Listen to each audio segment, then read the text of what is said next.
Hello, this is the third of my introductory videos on sociology, this one dealing with human dependency, one of the most basic reasons why we can say that human beings are social beings. Leaving aside rare Robinson Crusoe type situations, human beings depend on others by necessity. For most of us, this is a basic matter of survival. Normally, none of us could survive until adulthood without the care of other human beings, and most of us could not survive as adults without the cooperation of other humans. This dependency has three main aspects: physical, emotional, and economic. The most extreme physical dependency occurs in infancy. Unlike the young of most animal species, human infants are dependent on other members of their species for their physical survival for a lengthy period of time. They're not able to feed or look after themselves. This is most obviously the case in comparison with the so-called lower animals. Animals lower down in the evolutionary scale, such as insects and fish, are generally capable of fending for themselves from the beginning of their lives, with little or no help from adults. By contrast, as we go up the evolutionary scale of species, the young are progressively more dependent, so that amongst mammals, the young are often completely helpless at birth and have to be cared for by their mothers or a mother substitute in order for them to survive. This is true of animals as diverse as horses, cats, dogs, and elephants, and is particularly marked amongst primates. But even in comparison with these other species, human infants are particularly helpless, with the human child being unable to survive unaided for at least the first 4 or 5 years of life. An obvious aspect of this is that human infants are initially unable to eat adult food. Like other mammals, human babies are at first reliant on their mother's milk, but the period in which they continue to rely on breast milk or on a substitute is unusually long, continuing for at least several months or even longer. Even after the baby has started eating solid foods, breast milk normally continues to be an important part of its diet. Most mammals are not dependent on milk for such a long period of time. The young of other types of animals, such as fish, reptiles, and birds, are not reliant on milk at all. Again, human neurological development is slow, with the human brain and the rest of the nervous system continuing to develop after birth. Thus, at birth, the human infant's brain is only around a quarter of the adult brain size. It grows and develops in complexity after birth, but even at the age of 3 is only about 70% of its adult size. By comparison, the brains of even highly intelligent baby animals, such as monkeys, are quite large, 70% of the adult size at birth in some species, and develop less. Similarly, with motor neurons, the human baby's nervous system is not developed enough for it to control its own body. It cannot walk, or even crawl, or control its bladder movements. Only as the nervous system develops does the baby begin to be able to control the movements of its own body, including such very specific and precise skills as the thumb finger hold necessary for picking up a spoon or holding a pencil. This extreme physical immaturity has very important consequences, including what I would term the learning corollary. Thus, because of our physical immaturity as infants, humans are capable of an enormous amount of learning as we mature. This slow development of the human brain is linked to our high level of intelligence. This enables the growing child to later learn how to speak, as well as learning all the other complex skills of human culture, everything from gathering and hunting in so-called simple societies to farming and mathematics. This learning corollary applies across other species as well. The more immature and dependent the infants are, the more learning they're able to accomplish before they become adults. Thus, we can compare lower animals, in which there is little or no infant dependency, and the behavior of the young is almost identical to that of the adults, with those higher animals, such as primates, in which there's a high level of infant dependency and correspondingly more behavioral learning, as well as significant differences between the behavior of infants and adults.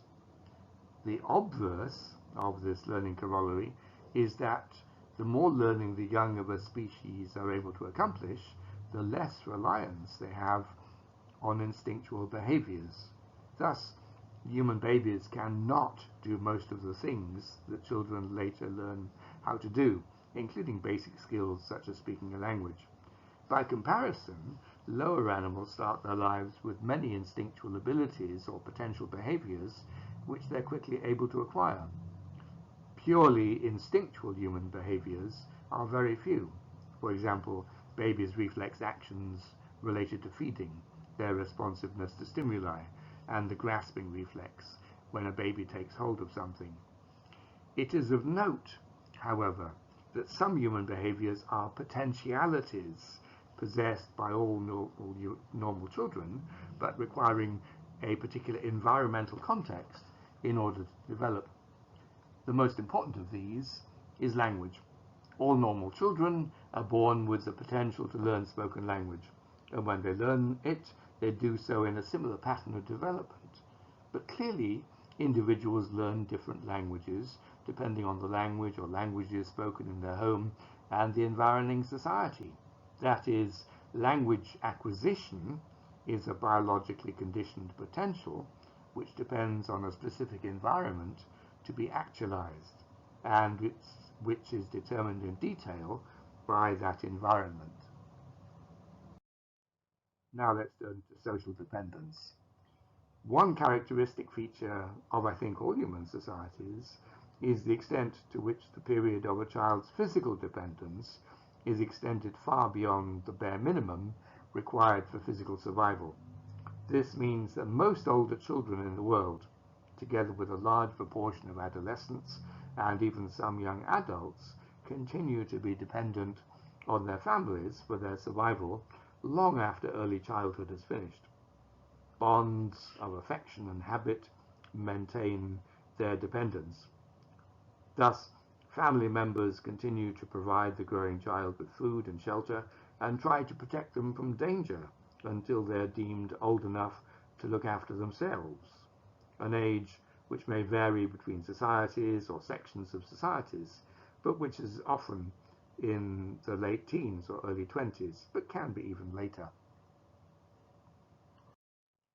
Although the recognized age of maturity may vary, there is a common social recognition of a transition to adulthood, which determines when an individual is expected to depend upon themselves for their own physical survival, as well as being able to adopt adult roles, both with regard to work, civic responsibilities, and in marrying and having children of their own.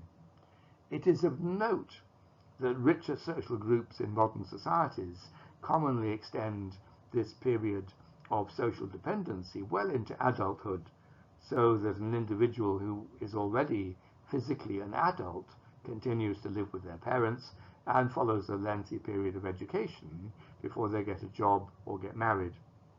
This may lead to adult children lacking such basic survival skills as knowing how to cook or look after themselves.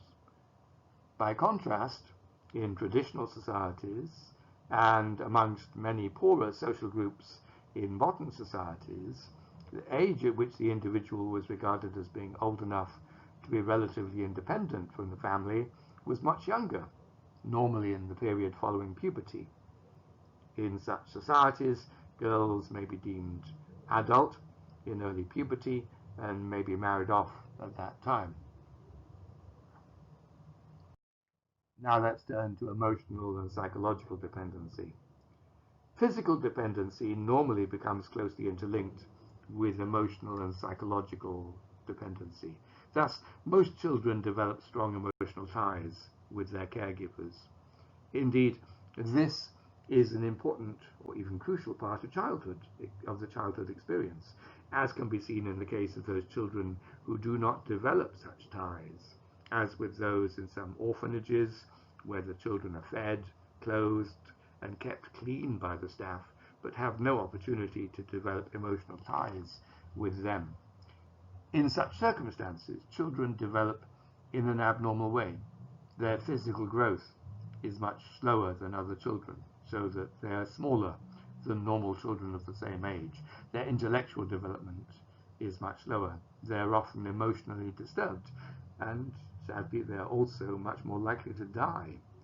Further evidence for the importance of emotional ties amongst primates comes from Harry Harlow's famous, or infamous, and now controversial study of baby monkeys, which will be discussed briefly in a future video. For most people, emotional dependency continues into adulthood, with adults continuing their emotional ties with the members of their family of origin and forming families of their own and building up emotional ties with their spouses and children. The lack of such ties commonly leads to feelings of loneliness and isolation, and is a major cause of unhappiness. And the loss of these ties through bereavement is a major cause of psychological stress. It's also useful to identify the psychological needs described by psychologists such as Abraham Maslow, who emphasized the importance of love, the giving and receiving of affection, belongingness, the sense of identity with a group, and social esteem. By their nature, such needs can be satisfied only in relationship to other human beings. Such needs may be satisfied in family life, friendships, and participation in local communities, business, and other activities, and explain the importance which most people attach to such involvements. By the way, I have outlined Maslow's work in a couple of my psychology videos, and if I can find how to do it, I will give you the links in this video. Finally, let me briefly mention economic dependence and interdependence. Human society depends on cooperation between its members in order to function effectively. Thus, even in quite simple societies, many people obtain food, clothes, and other necessities from other people, either directly or through intermediary traders. This is even more the case in modern societies, in which we are all dependent on a highly complex web of economic relationships in order to get the various things that we need or want to use in our lives, including houses, televisions, cars, petrol, and so on. This also applies within families, where part of the dependency of childhood is economic. I will continue next week with a discussion of socialization. Thank you for listening. If you like these videos, you're welcome to subscribe to my channel. I will try to answer any questions you may have about this video in a future one. By the way, those who want to support the development of the channel can do so through my Patreon or PayPal accounts. I will give details below the video. You can also click the like button so that I can get an idea of which videos are of greatest interest to viewers. Have a good day. Thank you.